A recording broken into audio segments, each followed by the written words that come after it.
Alors je m'appelle Pierre, j'ai 32 ans, j'habite à Annecy, à côté des montagnes, et je travaille dans la cosmétique, donc rien à voir avec le sport, je suis commercial dans la cosmétique en Suisse. C'est mon premier UTMB, si on parle de la course UTMB, mais c'est pas mon premier événement UTMB, j'ai déjà couru 2 fois la CCC et une fois la TDS.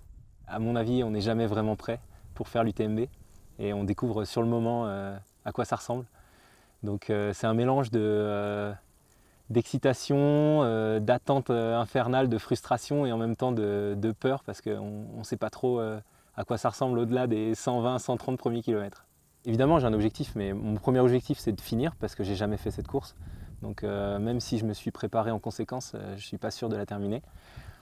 Après, si ça se passe bien, si toutes les étoiles sont alignées et si je suis en forme physiquement et mentalement surtout ce jour-là, j'aimerais bien faire la course en 26 heures, si c'est possible, 26-27 heures, ce serait une très belle performance.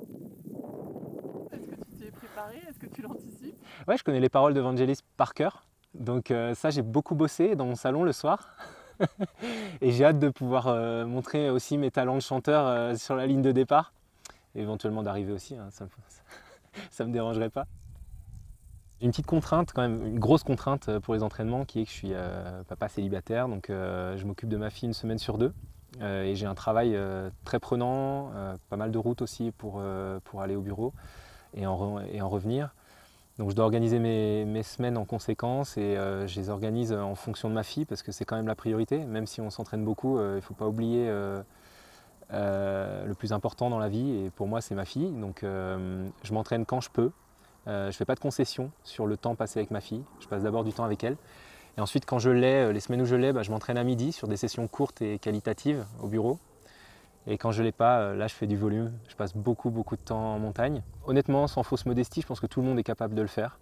Il suffit d'être déterminé et d'être prêt à renoncer à certaines choses. Par exemple, sortir tard le soir régulièrement, c'est pas compatible avec la préparation d'un ultra trail, à mes yeux.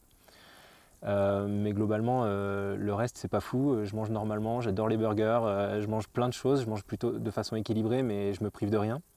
Je suis très gourmand et ça, c'est pas une concession que j'étais prête à faire non plus.